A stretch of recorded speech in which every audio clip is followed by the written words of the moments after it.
வணக்கம். நான் உங்கள் கதைக்காரன் பேசுகிறேன். இன்றைக்கி உங்கள் எல்லாத்தையுமே ஒரு புராதன கதையோடு சந்திக்கலாம் அப்படிங்கிறதுக்காக வந்திருக்கேன். என்ன புராதன கதை அப்படின்னு கேட்குறீங்களா? ஆமாங்க.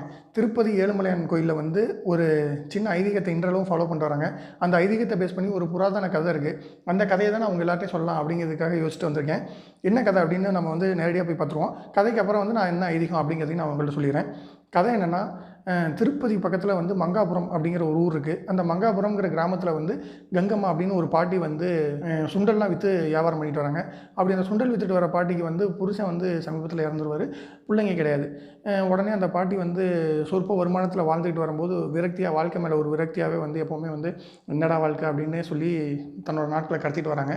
அப்படி கஷ்டப்பட்டு நாட்களை கடத்திட்டு வர பாட்டிக்கு கூட்டம் கூட்டமாக திருமலைக்கு போகிற பக்தர்கள், அந்த காலத்துலலாம் நடந்து தான் திருமலைக்கு போவாங்க. அப்படி நடந்து கூட்டம் கூட்டமாக திருமலைக்கு போகிற பக்தர்களை பார்க்கும்போது ஒரே ஆச்சரியம். என்னடா அது இவங்க கூட்டம் கூட்டமாக போகிறாங்களே அப்படின்னு. அந்த மாதிரி ஒரு நாள் வியாபாரம் பண்ணிகிட்டு இருக்கையில் ஒரு 4 பேர் இந்த மாதிரி இந்த அம்மாட்ட கடலை வாங்கி சாப்பிட்றாங்க, சுண்டல் வாங்கி சாப்பிட்றாங்க. அப்படி அந்த சுண்டல் வாங்கி சாப்பிட்றவங்கள்ட்ட, ஐயா நீங்களாம் கூட்டமாக எங்கே நடந்து போகிறீங்க அப்படின்னு கேட்கவும் அவங்களுக்கு சிரிப்பு வந்துடுது. என்ன ஒரே ஆச்சரியமாக இருக்குது, திருப்பதிக்காரம்மா உனக்கு இந்த மேலே ஏழுமலையான் கோயில் இருக்குது தெரியாதா அப்படிங்கிறாங்க. அந்த அம்மா உண்மையிலுமே தெரிஞ்சுக்கல. அந்த அம்மாவுக்கு அது அவ்வளோ வெள்ளந்தியாக கேட்கவும் இவங்கெல்லாம் சிரிக்கிறாங்க. பின்னாடி கோவம் வந்துடுது. என்னம்மா நீ ஏழுமலையான் கோயில் தெரியாத மாதிரி ரொம்ப பசப்புற, நான் உன்னால் நம்ப மாட்டேன் அப்படிங்கிற மாதிரி டக்குன்னு நம்ம அம்மா பேசுகிறாங்க.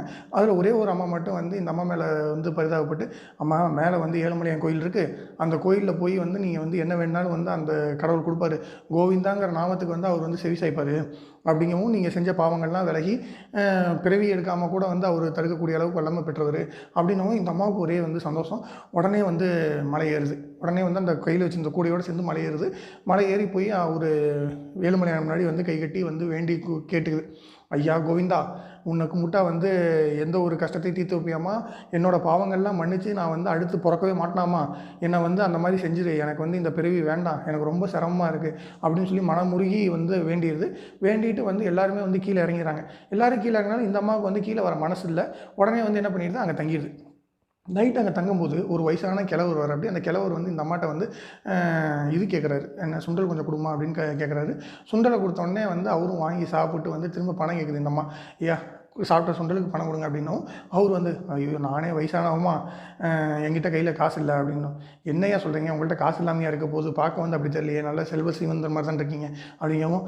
அப்படிலாம் நம்ம வெளி தோட்டம் தான் அப்படி, என் கல்யாணத்தை கூட நான் கடன் வாங்கி தான் செஞ்சுக்கிட்டேன், இன்ன வரைக்கும் அந்த கல்யாணத்துக்கு வாங்கின கடனுக்கு வட்டியை மட்டும்தான் கட்டிக்கிட்டு இருக்கேன் அப்படின்னு பதில் சொல்கிற. அப்படி அந்த அம்மாவுக்கு என்னடா அது இப்படி ஆகி போச்சே, சரி நீங்கள் போங்க, நாளைக்கு பணத்தை கொடுங்க அப்படின்னு சொல்லி அனுப்பிச்சி விட்ருது. மறுநாள் அந்த கிழவர் வருவான்னு சொல்லிட்டு அதே நேரத்துக்கு மலைக்கு வெயிட் பண்ணிகிட்டு இருக்குது. அது மட்டும் இல்லை, மலையில் அந்த சரௌண்டிங் அந்த அம்மாவுக்கு பிடிச்சிருது. மறுநாளும் அதே மாதிரி சாயந்தரம் அந்த நேரத்தில் வெயிட் பண்ணிகிட்டு இருக்குது. வெயிட் பண்ணும்போது அந்த வயசானவர் வரல. என்னடா அது இன்றைக்கி வரேன், அப்படியே பணம் வாங்கிடணும் அப்படின்னு சொல்லி அந்த அம்மாவும் தீர்க்கமாக தினம் சாயந்தரம் அந்த நேரத்துக்கு அங்கே நிற்கிது. அவரும் வரதில்லை. கொஞ்ச நாளில் அப்படியே என்ன போயிடுது, அந்த அம்மா இறந்தும் போயிடுது. இறந்து போனதுக்கப்புறம் அந்த அம்மாவுக்கு பெருமாள் காட்சி அளிக்கிறாரு. பெருமாள் காட்சி அளித்து, நான் உனக்கு தர வேண்டிய பணத்துக்கு பதிலாக உனக்கு அதுக்கும் மேலான வைகுண்டத்தில் ஒரு இடத்த கொடுத்துறேன் அப்படிங்கிறாரு. என்ன தான் பணத்துக்கு பதிலாக வைகுண்டத்தில் இடத்த கொடுத்தாலும் சீனிவாசனா மானிட பிறவி எடுத்தவர் தானே பெருமாள் அங்கே திருப்பதியில் இருக்கார். அந்த மானிட பிறவி எடுத்தவர் இன்றைக்கும் அந்த அம்மாவுக்கு பயந்துக்கிட்டு தெற்கு மாட வீதியில் இருக்க அவசு வளாகத்தில் போகும்போது எவ்வளோ பெரிய விசேஷங்கள் ஊர்வலங்களில் போனாலும், அந்த உற்சவத்தப்போ போனாலும் அவரு மேலதாளம் இல்லாமல் அமைதியாக போயிட்டு, அதாவது ஒரு கடங்காரிக்கு பயந்து அமைதியாக போகிற மாதிரி தான் போயிட்டு வர்றாரு. இன்றைக்கும் அந்த ஐதீகத்தை ஃபாலோ பண்ணிட்டு தான் இருக்காங்க. அந்த கிழவியை கண்டு பயந்த பெருமாள் திருப்பதி ஏழுமலையான் தான். இந்த கதை சுவாரஸ்யமாக இருக்கும்னு நினைக்கிறேன். நன்றி, வணக்கம்.